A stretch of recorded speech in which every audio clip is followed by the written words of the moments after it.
সকাল বন্ধুরা, তোমরা সবাই কেমন আছো? রাখির বাসার নতুন একটা ব্লগে তোমাদের স্বাগত জানাই।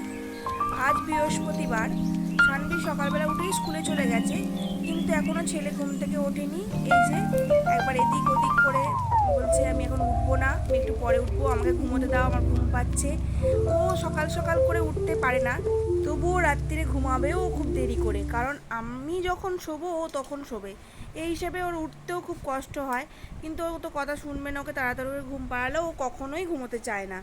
তো যথারীতি ওকে তুলে রেডি করে ফেললাম, ড্রেসও পরিয়ে দিয়েছি, কিন্তু ওর মুখে মানে একদম প্রচণ্ড বিরক্তি।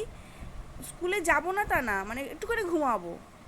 এই দেখো তাকাচ্ছে কেমন করে, চরম বিরক্তি। তো তারপর আস্তে আস্তে ওকে খাইয়ে দেওয়ার পর ও ঠিকঠাক হয়ে গেছিলো। স্কুলে এরকমভাবে রোজই চলে যায়, এটা রোজের কথা, এটা রোজের ব্যাপার, এটা কোনো আর মানে নতুন কিছু না, এটা রোজ ওর চলতেই থাকে।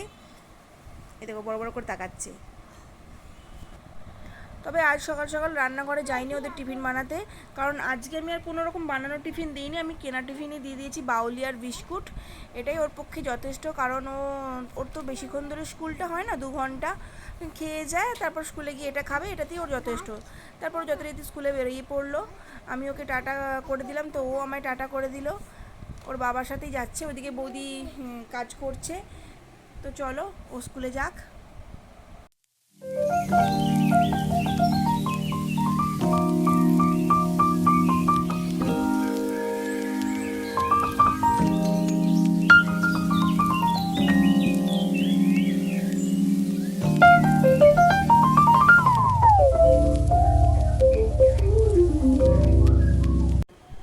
ও স্কুলে চলে যাওয়ার পরই এসেছিলো আমার মামার মেয়ে, আমার বোন। ও আমার থেকে শাড়ি নেওয়ার ছিল, তো সে আমার থেকে শাড়ি টাড়ি নিয়ে ও চলে গেল। ওর সাথে একটু গল্পও করলাম বেশ কিছুক্ষণ। তারপর আমি চলে গেছিলাম স্নান করতে। স্নান থেকে ফিরে আমি একটুখানি আয়নার সামনে দাঁড়িয়ে স্কিন কেয়ার করে নিলাম, তারপর সিঁদুর পরলাম। পরে এবার আমিও ঠাকুর ঘরে যাব, কারণ আজকে বৃহস্পতিবার। অন্য দিনের তুলনায় আজকের পুজোটা একটুখানি আলাদা রকম হয়। আমার মানে সপ্তাহে 7 দিনের তুলনায় আজকের পুজোটা একটু আলাদা রকম থাকে, তো সেই জন্য আমি রেডি হয়ে নিয়েছি। এরপর আমি ফুলটা আনতে যাব পাশের বাড়ি বৌদির থেকে, ফুল নিয়ে সোজা চলে যাব একদম ঠাকুর ঘরে। তো চলো দেখতে থাকো। এই যে আমি ফুল নিয়ে বাড়ি ফিরছি, এই প্যাকেটের মধ্যেই ফুল থাকে, এরকম অবস্থাতেই প্রত্যেক দিন আমি ফুল নিয়ে আসি, কারণ ফুলটা যেখান থেকে আসে এরকমভাবেই আসে। তো ফুল টুল নিয়ে আমি সোজা চলে এসেছি ঠাকুর ঘরে। আমি আলপনাটা দিয়ে নিচ্ছি। আমি প্রত্যেকটা বৃহস্পতিবারে এইভাবে আলপনা দিই। তোমরাও কি বৃহস্পতিবারে আলপনা দিয়েই পুজো করো? আমি করি, আমার ভালো লাগে। একদিনই হয়তো সপ্তাহে দিই, আবার যখন বড় বড় পুজো হয় তখন দিই। কথা বলতে বলতে আমি ধূপটা বাতিটা জ্বালিয়ে নিলাম, ধুনোটাও রেডি করে নেব। তো চলো পুজোটা করে নিই।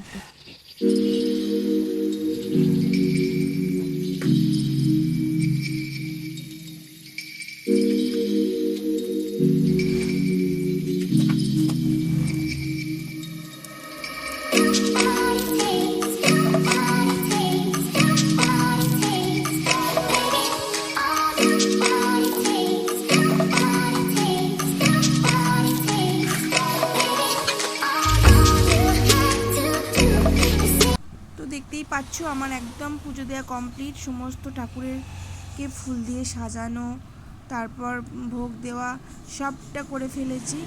এবার পাঁচালিও আমার পড়া হয়ে গেছে। তো চলো আমার সাথে থাকো, দেখতে থাকো।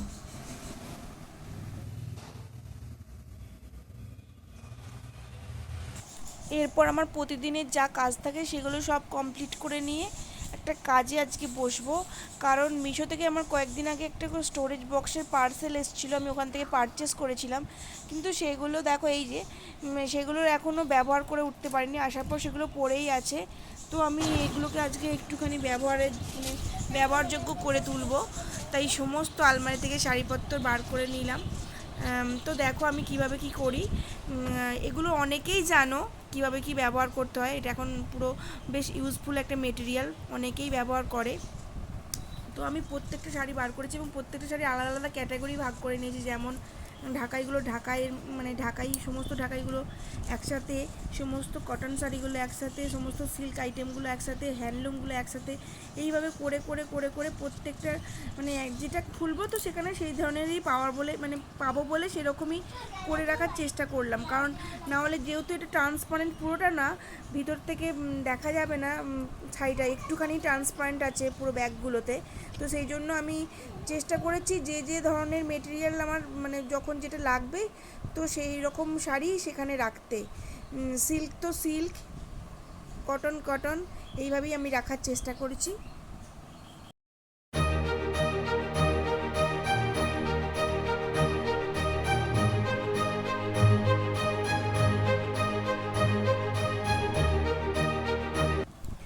এখনও কিছু শাড়ি বাকি রয়ে গেছে, 6টা মতো ব্যাগে ঢুকিয়েছি, এখনও 2টো স্টোরেজ বক্স আমার ফাঁকা রয়েছে, ওগুলো তো অন্য কিছু করবো বলে আর শাড়িগুলো ঢোকালাম না। এবার এই স্টোরেজ বক্সগুলো আমি আলমারির মধ্যে রেখে দেবো। এই স্টোরেজ বক্সগুলোর মধ্যে শাড়িগুলো রাখলে শাড়িগুলোতে ধুলোও হয় না, আলমারিতে থাকা সত্ত্বেও শাড়ির মধ্যে ধুলো হয়, আমার তো হয়, ধাড়ির মধ্যে কেমন একটা ধুলো ধুলো মতো পড়ে। তোমাদের কি হয় আমি জানি না, আমার একটু একটু ধুলো, আলমারির ভেতরেও দেখি ধুলো ঢোকে। আমাদের যেহেতু রাস্তার ধারে বাড়ি, মানে ধুলোই ধুলো, এই ঘর মুছছো এই ধুলো। তারপরে সোজা চলে গেছি বাইরে উঠোনে, মানে ভীষণ মেঘ করেছে, দারুণ দারুণ হাওয়া দিচ্ছে। তো আমি ছেলে মেয়ে 3জনে মিলে চলে গেলাম উঠোনে হাওয়া খেতে। দারুণ দারুণ এই হাওয়া, এসির হাওয়া ফ্যানের হাওয়ার থেকে কোথায় লাগে। এই যে দেখছো বজরংবলির, ওটা হচ্ছে যে পতাকাটা দেখলে ওটা বজরংবলী মন্দিরের পতাকা, আমাদের গাছেরই লেবু। তো চলো একটুখানি হাওয়া খেয়ে নিই, সাথে থাকো। তারপর দেখো এই যে কাকে বার করে নিয়ে এসেছি।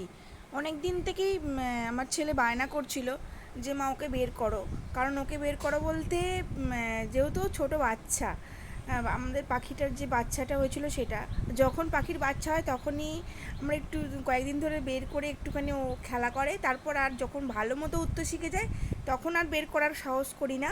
তো তাকে ও বেশ কয়েকদিন ধরে আবদার করছে। তো এই পাখিটা একটুখানি যেহেতু এখনও খুব ভালোভাবে উঠতে শেখেনি, তো ওই জন্য ওকে একটু বার করেছিলাম, একটু আদর করলাম, আর ও আদর করছিল, ও খুব মজা পাচ্ছিল বলে ওকে বার করলাম। এই পাখিটার কালারটা একটু ইয়েলো ইয়েলো হয়েছে, বাট ওর মানে ওর যে মা বাবা তার একজন হচ্ছে সবুজ আর একজন তুতে, তো একটুখানি অন্য কালার এসছে, পাখির গায়ের কালারটা বেশ সুন্দর এসছে। তো তাহলেও একটু একটু উঠতে শিখেছে। কথায় কথায় এদিকে শানমি প্রজেক্ট করছে। তারপর পাখির বাচ্চাটাকে আমি ওর মা বাবার কাছে দিয়ে চলে আসলাম, কারণ শিশুরা তার মা বাবার কাছেই সেফ থাকে, এটা বেশি বাইরে বের করা একদমই উচিত হবে না, কারণ ওর হয়তো শরীরটা খারাপ হয়ে যাবে। ও সুস্থ আছে এটাই ভালো, বড় কথা। আর ছেলে করছে কি দেখবে, তোমাদের দেখাচ্ছি দাঁড়াও।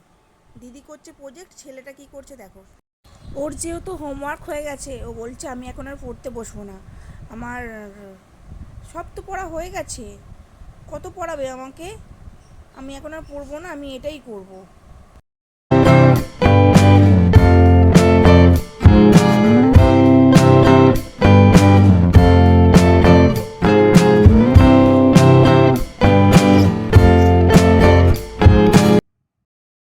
তারপর মাঝে বেশ কিছুটা সময় চলে গেছে, এখন বাজে 10:30।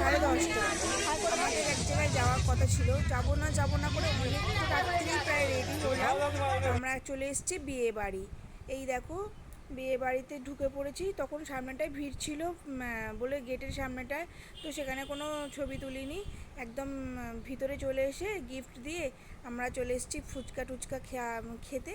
ফুচকা খাওয়ার পর একটুখানি কনে আর বরকে দেখে নিলাম, কারণ তখন ওরা বিয়েতে বসে পড়েছিল, মেয়ের মায়ের হাতে আমি গিফটটা দিয়ে দিয়েছি। এইবার একটুখানি দেখে টেকে নিয়ে খাওয়া দাওয়া করে নেবো, কারণ এখন বাজে 11:15।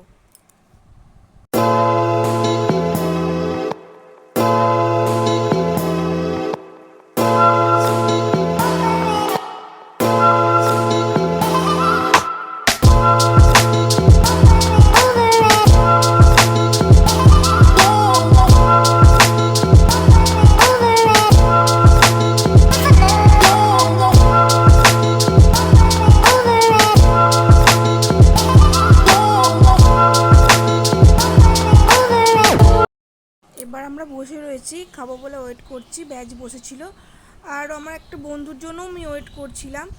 তারপর ওরা দেখি আসলো না বলে আমি চলে গেলাম এই দেখো খাবারের দিকে যাওয়ার রাস্তাতে এরকমভাবে চুনি লাইট দিয়ে খুব সুন্দর করেছে।